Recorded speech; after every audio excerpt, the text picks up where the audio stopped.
আসসালামু আলাইকুম। সংবাদে আপনাদের সবাইকে স্বাগতম। প্রথমে থাকছে সংবাদ শিরোনাম। প্রথমেই জানিয়ে দিব, ইরান হরমুজ প্রণালী বন্ধ করে দেওয়ায় আরব বিশ্বের অর্থনীতির মূল চালিকা শক্তি জ্বালানি তেল বাণিজ্যে ভাটা পড়েছে। এরপরেই জানিয়ে দিব, ট্রাম্পকে দাঁত ভাঙা জবাব ইরানের, ফের কুয়েট বিমানবন্দরে ভয়াবহ হামলা। তারপরেই জানিয়ে দিব, ইরানের পক্ষে যুদ্ধে নামছে রাশিয়ার দুর্ধর্ষ চেচেন আর্মি, দুশ্চিন্তায় ট্রাম্প। সর্বশেষ জানিয়ে দিব, ইরান যুদ্ধ দিয়ে শেষ জামানায় ঢুকে গেছে বিশ্ব, তবে কি খুব শীঘ্রই ঘটবে ইমাম মাহদির আগমন? দর্শক, এতক্ষণ শুনছিলেন সংবাদ শিরোনাম। এখন জানাবো বিস্তারিত জানার আগে আপনি যদি চ্যানেলে নতুন হয়ে থাকেন তাহলে আমাদের চ্যানেলটি সাবস্ক্রাইব করুন, আর কোন জায়গা থেকে দেখছেন এবং শুনছেন তা কমেন্ট করে জানান। ভিডিওটি ভালো লাগলে একটি লাইক দিন। ইরান যুদ্ধের প্রভাবে অর্থনৈতিকভাবে মারাত্মকভাবে ক্ষতির মুখে পড়েছে বেশিরভাগ আরব দেশ। ইরান হরমুজ প্রণালী বন্ধ করে দেওয়ায় আরব বিশ্বের অর্থনীতির মূল চালিকা শক্তি জ্বালানি তেল বাণিজ্যে ভাটা পড়েছে। অবশ্য হরমুজ প্রণালী বন্ধ হলেও বিকল্প রুট হিসেবে লোহিত সাগরের ইয়ানবু বন্দরের মাধ্যমে প্রতিদিন লাখ লাখ ব্যারেল অপরিশোধিত তেল বিক্রি শুরু করেছিল সৌদি আরব। গত 2 সপ্তাহে ইয়ানবু বন্দর থেকে প্রতিদিন প্রায় 4.6 মিলিয়ন ব্যারেল তেল জাহাজে তুলেছে আরব দেশগুলো, যা গত বছরের তুলনায় 3 গুণ বেশি। কিন্তু ইরান সমর্থিত ইয়েমেনি বিদ্রোহীরা আনুষ্ঠানিকভাবে যুদ্ধে যোগ দেয়, এখন এই বিকল্প পথটিও বন্ধ হওয়ার উপক্রম হয়েছে। ফলে সৌদির তেল বাণিজ্য বড় ধরনের বাধার মুখোমুখি হতে পারে বলেও মনে করা হচ্ছে। হরমুজ প্রণালী বন্ধ থাকায় বিশ্বে প্রতিদিন 15 মিলিয়ন ব্যারেল তেল সরবরাহ বন্ধ রয়েছে। এই ঘাটতি পূরণে লোহিত সাগরের ইয়ানবু বন্দরের সরবরাহ ছিল সামান্য স্বস্তির বিষয়। কিন্তু ইয়েমেন বিদ্রোহীরা যদি লোহিত সাগরের প্রবেশদ্বার বাবুল মানদেব প্রণালী বন্ধ করে দেয়, বিশ্ব তেলের বাজার টালমাটাল হয়ে উঠতে পারে। ফলে বিশ্বব্যাপী অপরিশোধিত তেলের দাম ব্যারেল প্রতি $110 থেকে লাফিয়ে $150 ছাড়িয়ে যেতে পারে। বিশ্লেষকদের মতে এই জলপথ বন্ধ হওয়া মানে পুরো বৈশ্বিক জ্বালানি ব্যবস্থা একেবারে ভেঙে পড়া। লোহিত সাগরের ইয়ানবু বন্দর থেকে বের হওয়া তেলের সিংহভাগে এশিয়ার দেশগুলোতে যায়। যদি বিদ্রোহীরা এই পথে হামলা শুরু করে, তবে জাহাজগুলোকে সুয়েজ খাল হয়ে পুরো আফ্রিকা মহাদেশ ঘুরে এশিয়ায় আসতে হবে। এতে সময় লাগবে কয়েক সপ্তাহ বেশি। ফলে এশিয়ার চলমান জ্বালানি সংকট আরও বাড়বে। এশিয়ার দেশগুলো নিজেদের প্রয়োজনীয় তেলের 60%ই মধ্যপ্রাচ্য থেকে পায়। মধ্যপ্রাচ্যের যুদ্ধ শুরুর পরে তেল সংকটে ইতোমধ্যে জ্বালানির জরুরি অবস্থা ঘোষণা করেছে ফিলিপাইন। এছাড়া দক্ষিণ কোরিয়াও নাগরিকদের বিদ্যুৎ ও পানি সাশ্রয়ের পরামর্শ দিয়েছে। ইরান সরকারের উপতথ্যমন্ত্রী মোহাম্মদ মনসুর জানিয়েছেন, বাব আল মানদেব প্রণালী বন্ধ করে দিয়ে মধ্যপ্রাচ্যের তেল বাণিজ্য পুরোপুরি বন্ধ করে দেওয়ার কথা ভাবছে হুথিরা, আর এর দায়ভার আমেরিকা ও ইসরায়েলকে নিতে হবে। ইয়ামেনি যোদ্ধাদের কাছে ড্রোন এবং জাহাজ বিধ্বংসী ক্ষেপণাস্ত্রের বিশাল ভাণ্ডার রয়েছে। এগুলোই লোহিত সাগরের বাণিজ্যিক জাহাজগুলোর জন্য চরম ঝুঁকি তৈরি করেছে। এপ্রিলের মধ্যেই এশিয়ার অনেক দেশে তেলের মজুদ ফুরিয়ে আসার আশঙ্কা রয়েছে, যা সাধারণ মানুষের জীবনযাত্রাকে আরও কঠিন করে তুলবে। এ পরিস্থিতি থেকে উত্তরণে রাশিয়ার তেলের বাজারের দিকে ঝুঁকতে পারে এশিয়ার দেশগুলো। কিন্তু রাশিয়ার তেলের উপর পশ্চিমা নিষেধাজ্ঞা থাকায় তৃতীয় পক্ষের মাধ্যমে এশিয়ার দেশগুলোকে তেল কিনতে হতে পারে। তবে এই প্রক্রিয়াও বেশ জটিল। ফলে হুথিরা যদি লোহিত সাগরের প্রবেশদ্বার বাব এল মানদেব প্রণালী বন্ধ করে দেয়, সৌদি আরবের পাশাপাশি ক্ষতিগ্রস্ত হবে এশিয়ার বেশিরভাগ দেশ। মধ্যপ্রাচ্যের রণক্ষেত্রে এবার চরম ক্ষিপ্ত রূপ ধারণ করেছে ইরান। দীর্ঘদিনের হুঁশিয়ারিকে বাস্তবে রূপ দিয়ে বুধবার ভোরে কুয়েত আন্তর্জাতিক বিমানবন্দরে দফায় দফায় শক্তিশালী ড্রোন হামলা চালিয়েছে তেহরান। ইরানের এই বিধ্বংসী হামলায় বিমানবন্দরের জ্বালানি ডিপোতে ভয়াবহ অগ্নিকাণ্ডের সৃষ্টি হয়েছে, যা পুরো মধ্যপ্রাচ্যের ভূ রাজনীতিতে নতুন করে কাঁপন ধরিয়ে দিয়েছে। একই দিনে বাহরাইনেও ভয়াবহ হামলা চালিয়েছে ইরান। মূলত এই যুদ্ধে মুসলিম দেশগুলোর দিক থেকে কোনো কার্যকর সহযোগিতা না পেয়ে ইরান এখন একাই লড়াইয়ের ময়দানে নেমেছে। অনেক মুসলিম রাষ্ট্র ভ্রাতৃত্বের হাত না বাড়িয়ে উল্টো ট্রাম্প ও ইসরায়েলি প্রশাসনের পক্ষ নেওয়ায় তেহরান আরও ক্ষুব্ধ হয়ে উঠেছে। শত্রুপক্ষকে সুবিধা করে দেওয়া এই দেশগুলোর বিশ্বাসঘাতকতা আর ওয়াশিংটনের কপট যুদ্ধবিরতির প্রস্তাব সবকিছুকে বৃদ্ধাঙ্গুলি দেখে ইরান এখন নিজের শক্তিতেই একের পর এক বিধ্বংসী আঘাত হেনে চলেছে।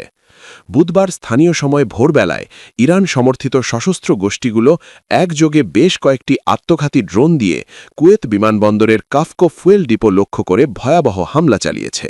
হামলার পর বিমানবন্দরের জ্বালানি ডিপোতে ভয়াবহ আগুন ছড়িয়ে পড়ে।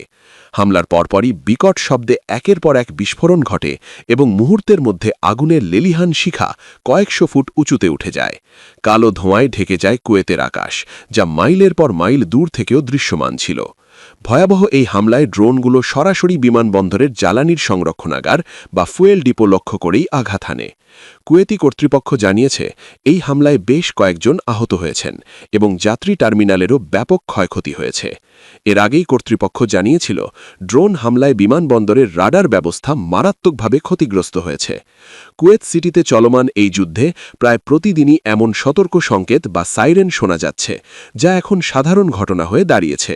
গত সোমবারও দুবাইয়ের দোরগোড়ায় কুয়েতের তেলবাহী ট্যাঙ্কার আল সালামিতে হামলা চালিয়ে ইরান তাদের শক্তিমত্তার জানান দিয়েছিল। বুধবারের এই বিমানবন্দর হামলা প্রমাণ করে শত্রুদের কোনো ফাঁদে পা না দিয়ে সরাসরি ধ্বংসাত্মক পথেই হাঁটছে তেহরান। বর্তমানে পুরো কুয়েত বিমানবন্দর এলাকায় সর্বোচ্চ সতর্কতা জারি করা হয়েছে এবং ফ্লাইট অপারেশন অনির্দিষ্টকালের জন্য বন্ধ রয়েছে। সব মিলিয়ে যুদ্ধ পরিস্থিতি ক্রমেই আরও তীব্র হয়ে উঠছে বলে ইঙ্গিত পাওয়া যাচ্ছে। ইসরায়েল ও যুক্তরাষ্ট্রের সঙ্গে চলমান উত্তেজনার জেরে ইরান এখন সরাসরি আক্রমণাত্মক পথই বেছে নিয়েছে। কুয়েতের মতো কৌশলগত অবস্থানে হামলা চালিয়ে ইরান বিশ্ববাসীকে যেন এই বার্তাই দিতে চাইছে, তারা এখন আর কেবল রক্ষণাত্মক নয়, বরং প্রয়োজনের যে কোনো সীমা অতিক্রম করতে প্রস্তুত। কুয়েত সরকার এই হামলাকে তাদের সার্বভৌমত্বের উপর চরম আঘাত হিসাবে বর্ণনা করে এর কঠোর নিন্দা জানিয়েছে। যুদ্ধের 1 মাস পেরিয়ে গেলেও ট্রাম্পের যুদ্ধবিরতির প্রস্তাব নাকচ করে দিয়ে ইসরায়েলে ও মার্কিন ঘাঁটিগুলোতে একের পর এক শক্তিশালী মিসাইল হামলা চালিয়ে যাচ্ছে ইরান। আর তাদের দমাতে না পেরে ট্রাম্প যখন স্থল অভিযান চালাতে সেখানে সৈন্য পাঠাচ্ছে, ঠিক সেই মুহূর্তে রাশিয়ার দুর্ধর্ষ চেচেন পাঠিয়ে সরাসরি ইরানের পাশে এসে দাঁড়িয়েছে ভ্লাদিমির পুতিন। পুতিনের এমন অবস্থানের কারণে নতুন করে দুশ্চিন্তায় পড়েছেন মার্কিন প্রেসিডেন্ট ডোনাল্ড ট্রাম্প। যুদ্ধের শুরু থেকেই আধুনিক সব অস্ত্র দিয়ে ইরানকে সাহায্য করে আসছে রাশিয়া। এমনকি যুক্তরাষ্ট্র ইসরায়েলের বিরুদ্ধে লড়তে তাদের শাহেনেরই উন্নত সংস্করণ ইরানে পাঠাচ্ছে ভ্লাদিমির পুতিনের দেশ রাশিয়া। এই ড্রোনে তারা জেট ইঞ্জিন, কৃত্রিম বুদ্ধিমত্তা বা এআই নেভিগেশন, উন্নত জ্যামার প্রতিরোধের ব্যবস্থা ও স্টার্লিং ইন্টারনেট ডিভাইস যুক্ত করে সেটিকে আরও শক্তিশালী করেছে মস্কো। আর সেই উন্নত ড্রোন যখন তেহরানে পাঠানো হচ্ছে বলে দুশ্চিন্তা করছে যুক্তরাষ্ট্র, ঠিক তখনই তাদের ঘুম হারাম করতে এবার বন্ধুদেশ ইরানের শক্তি বাড়াতে নিজেদের দেশের শক্তিশালী চেচেন যোদ্ধাদের পাঠাচ্ছেন রুশ প্রেসিডেন্ট ভ্লাদিমির পুতিন। আর এমন খবর দ্রুতই ছড়িয়ে পড়েছে সামাজিক মাধ্যম। ইরানের রাষ্ট্রীয় সংবাদ মাধ্যম প্রেস টিভি জানিয়েছে, যুক্তরাষ্ট্র যদি ইরানের স্থল অভিযান শুরু করে তাহলে ইরানের সশস্ত্র বাহিনীকে সমর্থন দিতে সেখানে তাদের সঙ্গে যুদ্ধে যোগ দেবে রাশিয়ার দুর্ধর্ষ চেচেন যোদ্ধারা। রাশিয়ার চেচেন প্রজাতন্ত্রের প্রধান রমজান কাদিরভের অনুগত বাহিনীগুলো ইরানের বিরুদ্ধে চলমান মার্কিন ইসরায়েলি যুদ্ধকে জিহাদ হিসেবে ঘোষণা দিয়ে ইতোমধ্যেই পাশে থাকার জন্য প্রস্তুত হয়েছে বলে জানা গেছে। এ বিষয়ে গত সপ্তাহে চেচেন নেতা রমজান কাদির বলেছিলেন, আমেরিকার বিরুদ্ধে ইরানকে সহযোগিতা করা উচিত। আমেরিকার বিরুদ্ধে ইরানকে সহযোগিতা করা উচিত। আর ইরানের পক্ষে যুদ্ধে সরাসরি যোগ দিতে প্রস্তুত চেচেন যোদ্ধা। আর এমনটি হলে তা কেবল মার্কিন সেনাবাহিনীকেই জটিল পরিস্থিতিতে ফেলবে না, বরং শত্রুদের বিরুদ্ধে ইরান অপ্রতিরোধ্য হয়ে উঠবে। যদিও ঐতিহ্যগতভাবে ইরানের সঙ্গে চেচেনদের সরাসরি কোনো সম্পর্ক না থাকলেও বর্তমানে রমজান কাদিরভের নেতৃত্বে চেচেনরা ইসলামী সংহতি লতিক হিসেবে পশ্চিমা শক্তির বিরুদ্ধে ইরানের পাশে এসে দাঁড়াতে প্রস্তুত বলে জানা গেছে। শেষ জামানার পরই আসবে কিয়ামত, আর এমনটা পবিত্র কোরআনে হাদিসে বর্ণিত রয়েছে বহু আগে থেকেই।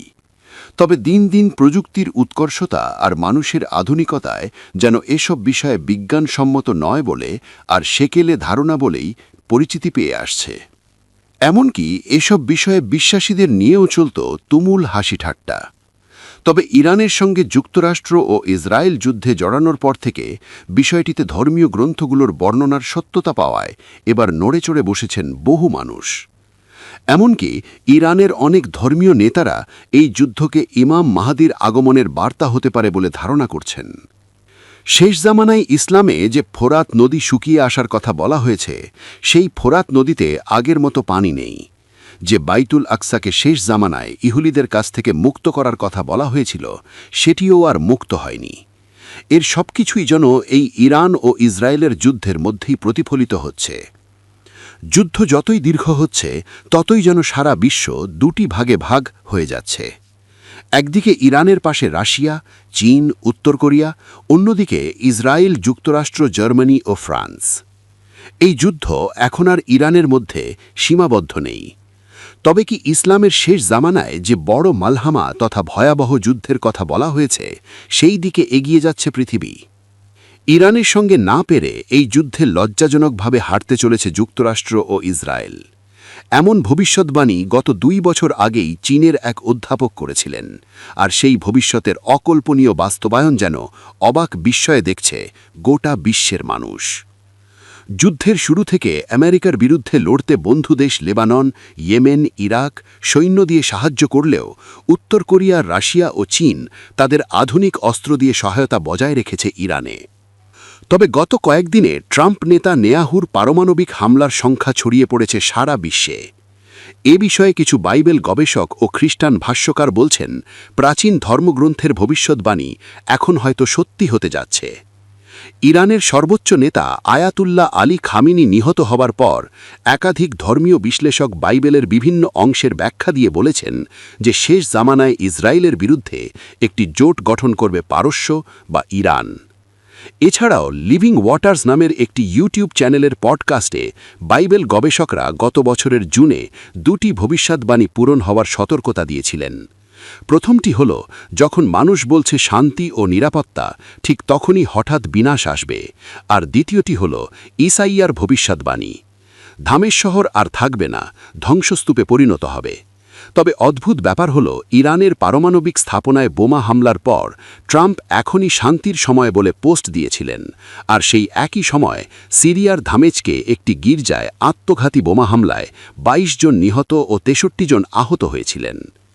এই দুটি ঘটনা একই দিনে ঘটায় ভবিষ্যৎবাণীর সঙ্গে মিল দেখছেন তারা, আর তাতেই ধারণা করা হচ্ছে যে ইতোমধ্যেই হয়তো শেষ জামানায় পৌঁছে গেছে পৃথিবী, আর পারমাণবিক হামলা পাল্টা হামলার মধ্য দিয়ে হয়তোবা কেয়ামত নেমে আসতে চলেছে পৃথিবীর বুকে।